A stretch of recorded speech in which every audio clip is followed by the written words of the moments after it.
ನಾರ್ಮಲಾಗಿ ನೀವು Taiwan pink, Taiwan white, Japan red diamond, Japan black diamond, Allahabad ಸಫೇಡ ಈ ರೀತಿಯೆಲ್ಲ ಚೇಪೆಕಾಯಿ ತಳಿಗಳನ್ನು ನೋಡಿರ್ತೀರಾ. ಆದರೆ ಈ ರೀತಿಯಾದ ಚೇಪೆಕಾಯಿನ ನೀವು ಯಾವತ್ತೂ ನೋಡಿರೋದಿಲ್ಲ. ಈ ಚೇಪೆಕಾಯಿ ತಳಿ ಹೆಸರು ಸ್ಪೈಸಿ ಗೋವಾ ಅಂತ.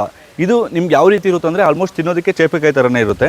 ಬಟ್ ಚೇಪೆಕಾಯಿ ಅಂದರೆ ಸೀಬೆಹಣ್ಣು, ಪೇರಳೆ ಹಣ್ಣಲ್ಲಿ ಉಪ್ಪು ಖಾರ ಹಾಕಿದ್ರೆ ಯಾವ ರೀತಿ ಇರುತ್ತೋ ಸೊ ಆ ರೀತಿ ಮಸಾಲ ಟೇಸ್ಟನ್ನು ಇದು ಕೊಡುತ್ತೆ. ಸೊ ಅದಕ್ಕೆ ಇದನ್ನು ಸ್ಪೈಸಿ ಗೋವಾ ಅಂತ ಕರೀತಾರೆ. ನಾರ್ಮಲಾಗಿ ಅಂದರೆ ಕಮರ್ಷಿಯಲಾಗಿ ಬೆಳೆಯೋಕ್ಕೆ ಹೋಗ್ಬೇಡಿ. ನಿಮ್ದೇನಾದರೂ ಟೆರೆಸ್ ಗಾರ್ಡನಿಂಗು ಅಥವಾ ಮನೆ ಹತ್ರ ಫಾರ್ಮ್ ಇತ್ತು ಅಂದರೆ ಹಾಕ್ಕೋಬೋದು. ಕಮರ್ಷಿಯಲಾಗೆಲ್ಲ ಅಷ್ಟೊಂದು ಯೂಸ್ ಆಗೋಲ್ಲ. ಬಟ್ ಇದೊಂದು ಡಿಫ್ರೆಂಟ್ ತಳಿ ಅಂತ ಹೇಳ್ಬಿಟ್ಟು ನಿಮಗೆ ತಿಳಿಸ್ಕೊಡುವಂಥ ಪ್ರಯತ್ನವನ್ನು ಮಾಡಿದೆ. ಬಟ್ ಯಾರು ಈ ಗೋವಾ ಆದರೆ ಪೇರಳೆ ಹಣ್ಣು ಲವರ್ಸ್ ಇರ್ತಾರೋ, ಚೇಪೆಕಾಯಿ ಲವರ್ ಇರ್ತಾರೋ ಅವರು ಇದನ್ನು ಟ್ರೈ ಮಾಡ್ಬೋದು. ಅದೇ ಹೇಳಿದ್ನಲ್ವಾ, ಚೇಪೆಕಾಯಿಗೆ ನೀವು ಉಪ್ಪು ಖಾರ ಹಾಕಿ ತಿಂದರೆ ಯಾವ ರೀತಿ ಇರುತ್ತೋ ಇದು ನ್ಯಾಚುರಲಾಗಿ ಅಷ್ಟು ಟೇಸ್ಟನ್ನು ಕೊಡುತ್ತೆ. ಇದ್ರ ಹೆಸರು ಸ್ಪೈಸಿ ಗೋವಾ ಅಂತ.